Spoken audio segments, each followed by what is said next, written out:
So here's the 4-inch line. That's the new 4x6, and then it tapers. So here's where it's low. It's low probably by about 2 inches. They opted for the liner anyway. And it's a span of about 6 feet maybe.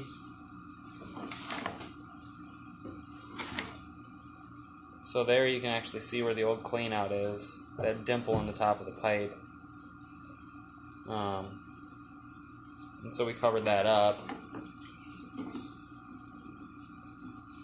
And you can even see in through here, we scraped as much of the cast out as we could without taking more of the pipe out. So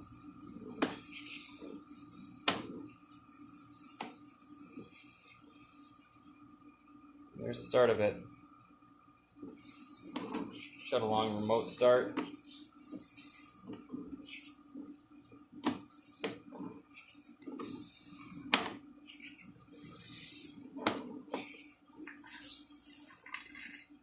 We shot it through this clean out here.